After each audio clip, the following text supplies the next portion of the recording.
Welcome back to Boon or Bust. So if it's modernization in the house. Sorry, I'll start that again. Welcome back to Boon or Bust. If modernization is the house, then integration is ultimately the plumbing. And today we're opening, if you like, the Pandora's box of integration. Matt, we've done this for ages. We've got a business problem. We bought an IT system to address that business problem. And what we've ended up doing is having a scattering across our business, lots of isolated systems doing individual tasks one at a time. Finance did their thing. They've got their own systems. Sales have got their systems. Operationals, the warehouse have got their systems. But the reality is, how do we bring these systems together so the data in one environment equals the data in another environment? So when you're making business decisions about how to go forward, you've got one song sheet. It's funny though, isn't it? Because when we think about this, I like to bring it back to almost the cost of fragmentation. So we've got shadow IT, and shadow IT is running amok at the moment with things like AI coming to the fore very heavily. We've got siloed applications. We've got redundant data. We've got inconsistent dashboards. We don't have line of sight. Observability for many is a dream in terms of understanding just what we have. And I know, Peter, you talk to many organizations. So when you think about silos, redundancy, inconsistency, are these things which are coming up in conversation? Oh, Matt, they come up all the time. But one wise old CIO once said to me, I don't call it shadow IT. I call it feral IT. IT's gone amok in the business. I've got no control over it. Got to exterminate it, bring it back into... But the reality of that is cost then becomes massive. You're spending money here, there, and everywhere.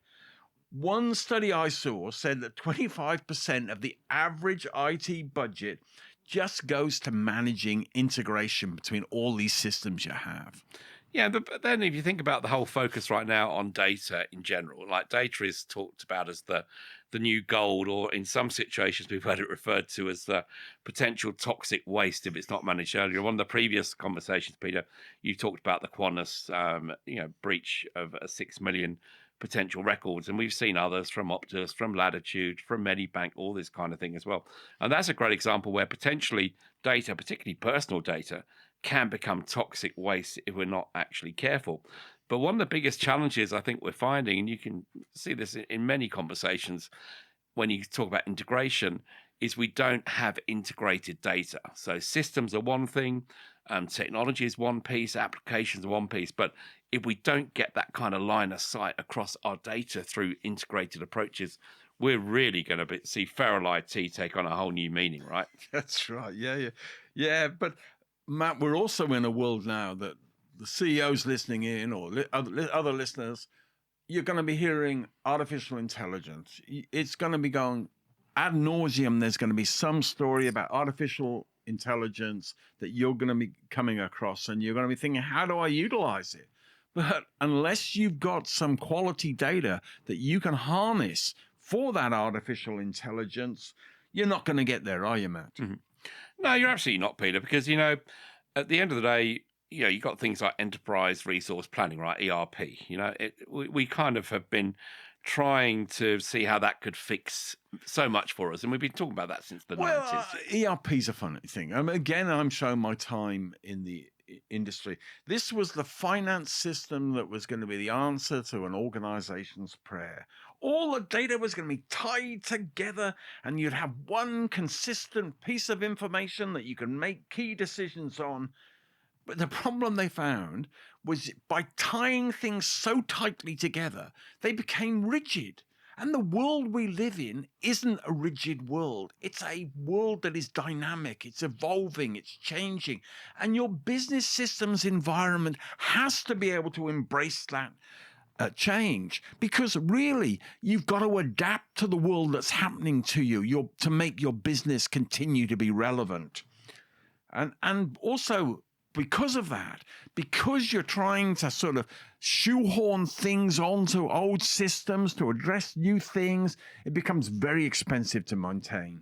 It does, because also we kind of mused earlier on, Peter, in terms of how technology needs to become the enabler of the business, right? Rather than the kind of custodian of business in many ways. What you're talking about here is that in those situations, you either changed your company to match the software, right? Which seems completely the wrong way around about doing things, or you hack the software to match your company. So surely when you think about how we've approached some of these things, the end game is just more pain, right? So, Matt, every time your business changes, you've got to create you've got to change your business systems. Now, you want to think about some of the changes that we've had in our organizations over the last 26 years.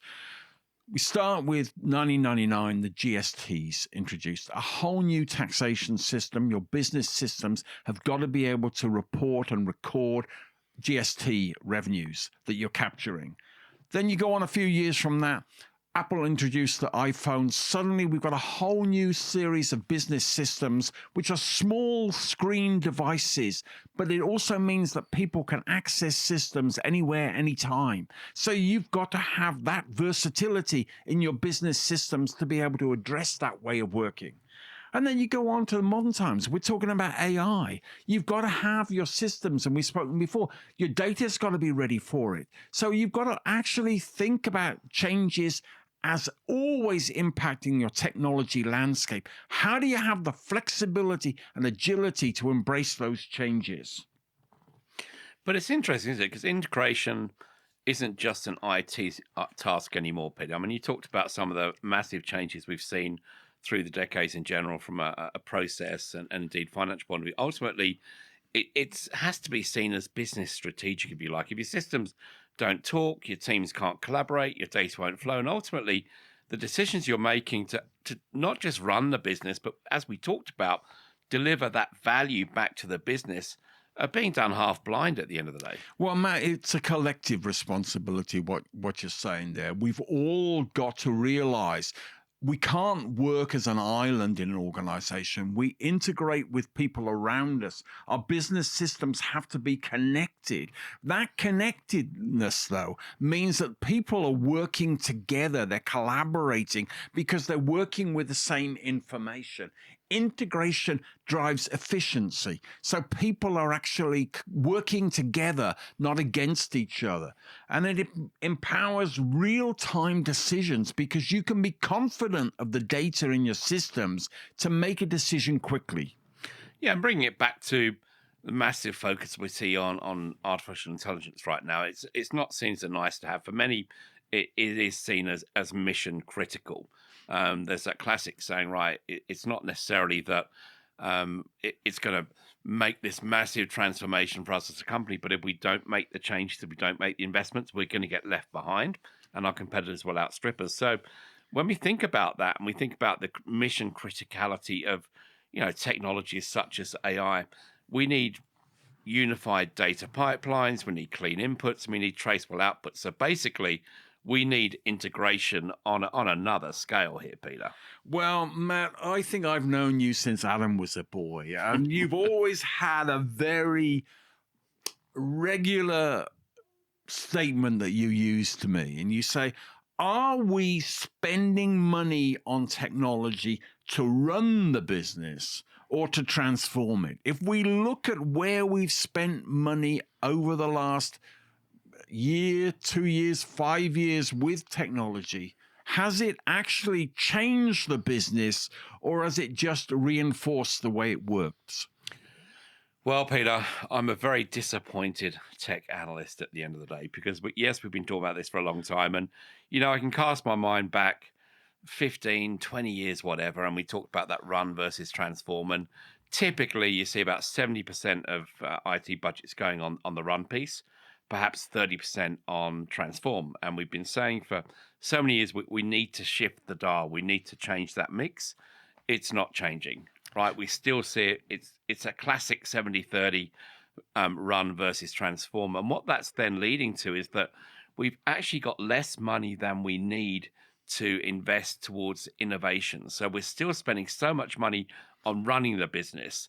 We've got very little chance of going up from 23 or higher on that innovation level if we don't have the funding to do that. We need to free the run side up to allow us to invest more, to innovate, and ultimately uplift productivity.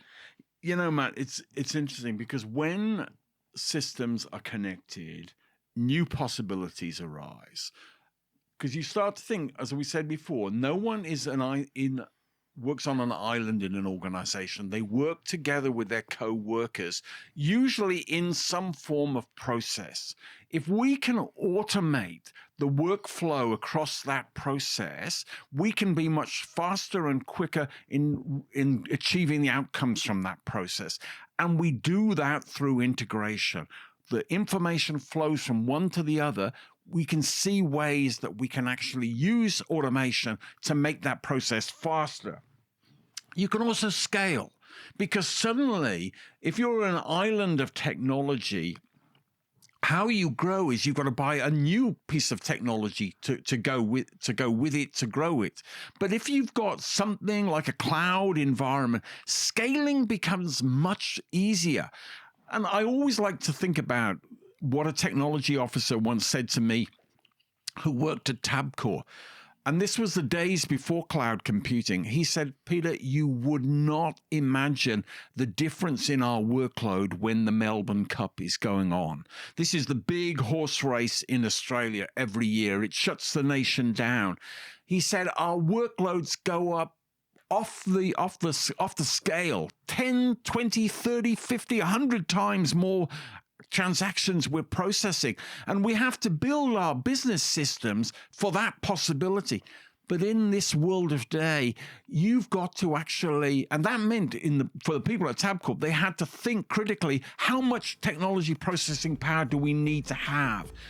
You want the ability, though, to scale much more easily, much more straightforwardly, to grow whatever's thrown at you. You can just turn a dial to increase the processing power you need. That flexibility, that agility is what you need in the modern world.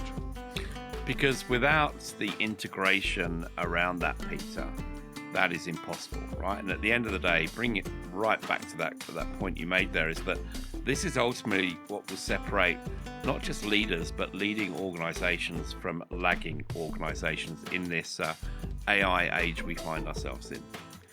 Which brings us to the next and final episode in this current series of Boon or Bust. How do you build for change? Because integrating in the present is one thing, but actually adapting in the future is quite another thing, Matt, isn't it? And next time we'll share how a 100-year-old toy might just hold the key to all our challenges.